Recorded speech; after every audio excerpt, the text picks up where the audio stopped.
Hello, xin chào các bạn đã quay trở lại với review 5 phút. Ở cuối tập 22, sau khi thoát khỏi đám người đang truy lùng mình, Diệp Phàm đã liền đi tới một thị trấn nhỏ để ẩn nấp. Chậm rãi bước đi, ánh mắt Diệp Phàm đảo qua nơi này một lượt, Diệp Phàm cảm nhận nơi này cực kỳ sầm uất và nhộn nhịp. Thế nhưng, đang đi trên đường dạo phố, Diệp Phàm đột nhiên phát hiện phía xa xuất hiện một bóng dáng một nữ tử xinh đẹp.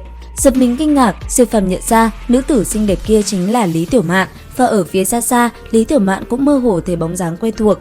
Lúc này, nàng cũng đứng hình im lặng tại chỗ, còn Diệp Phàm, anh ấy đột nhiên xoay người, dường như anh ấy không muốn gặp lại Tiểu Mạn. Tuy nhiên, trong lúc đó, anh ấy đã vô tình va phải 3 người, 2 nam và 1 nữ, bởi vậy họ đã giữ chân Diệp Phàm lại, không cho anh ấy rời đi. Và cũng vì thế, Tiểu Mạn đã đuổi kịp Diệp Phàm và đi tới phía sau anh ấy. Bất chợt, thanh âm của nàng đã liền vang lên nói: "Diệp Phàm, là ngươi sao?" Thế vậy, Diệp Phàm cũng đành phải quay đầu lại đối diện với nữ nhân kia. Ở bên cạnh, đám người sư huynh sư tỷ của Tiểu Mạn liền đi tới.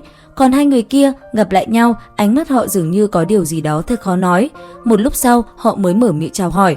Và sau một hồi nói chuyện, Diệp Phàm vì không muốn ở lại, anh ấy càng không muốn nữ nhân kia thương hại, vì thế đã liền quay đầu rời đi.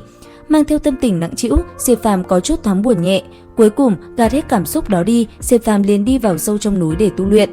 Nương theo đó, ở sâu bên trong một cái hang động, Diệp Phàm rất nhanh đã tiến vào trạng thái nhập định, trên người tỏa ra luồng năng lượng mạnh mẽ, hai mắt nhắm chặt, trên tay Diệp Phàm cầm chặt hạt bồ đề đang tỏa ra ánh vàng rực rỡ. Thời gian qua đi, trong khổ hải rốt cuộc cũng phát sinh biến hóa. Lúc này, từng luồng ánh sáng lóe lên, Diệp Phàm bắt đầu có những cảm ngộ. Tờ đạo kinh kia không ngừng phát sáng làm anh ấy hiểu thêm nhiều điều. Càng ngày, anh ấy càng hiểu rõ hơn về quyển đạo kinh, không những có thể công kích, nó còn giúp mình tu luyện hiệu quả hơn. Và rốt cuộc, sau một hồi tu luyện, Diệp Phàm cũng tỉnh táo trở lại, chậm rãi đứng dậy, anh ấy liền rời đi ra bên ngoài. Bước đi xuyên qua rừng, bỗng dưng Diệp Phàm phát hiện nơi này là Tử Dương Động Thiên, chẳng trách lại gặp Tiểu Mạn ở đây. Bởi vậy, không muốn dây dưa với động thiên này, Diệp Phàm quyết định lùi ra xa. Thế nhưng khi Diệp Phàm có ý định rời đi, thì phía xa một thân ảnh đã lao tới. Nhất thời, trên tay hắn ta trường kiếm khẽ động, chỉ trong tích tắc đã lao tới bổ thẳng người Diệp Phàm. Thấy thế, Diệp Phàm cũng liền tránh né. Chưa hết, sau nam nhân kia, một nữ tử thuộc Tử Dương Động Thiên cũng xuất hiện, sau đó tấn công Diệp Phàm hết sức quyết liệt. Và tất nhiên, Diệp Phàm cũng phải chống trả. Trên người anh ấy, tờ kim thư rất nhanh đã sáng lên, sau đó phóng ra cùng hai người kia quyết chiến. Tuy vậy, Diệp Phàm không muốn dây dưa với Tử Dương Động Thiên, thế nên sau một hồi giao chiến, vừa đánh, anh ấy vừa chạy đi. Cuối cùng, sau một hồi chạy trốn, Diệp Phàm cũng thoát khỏi đám người kia, thu hồi kim thư, Diệp Phàm liền tìm một nơi ẩn nấp. Mấy ngày sau, anh ấy đã xuất hiện cách đó ngàn dặm, hoàn toàn thoát khỏi phạm vi của Tử Dương Động Thiên. Sau đó, trong đêm tối, anh ấy xuất hiện ở một thị trấn nhỏ, thế nhưng đang lúc Diệp Phàm ngồi trên bàn để uống nước thì một thanh âm đã vang lên nói: "Đúng là nhân sinh hà sử bất tương phùng." Nghe vậy, Diệp Phàm giật mình nhìn về phía trước thì thấy ở phía xa Hàn trưởng lão xuất hiện. Chưa để Diệp Phàm hết kinh ngạc, Hàn trưởng lão đã ngồi xuống, thanh âm lại vang lên nói: "Xem ra chúng ta rất có duyên, ta cũng đang tìm ngươi." "Hàn trưởng lão tìm ta có chuyện gì?"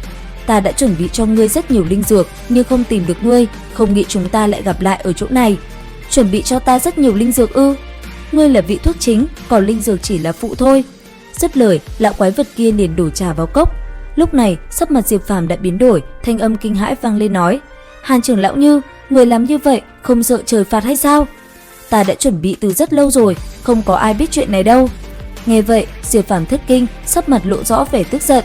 Ngay lập tức, anh ấy liền chạy một mạch, nhanh chóng thoát khỏi lão ta.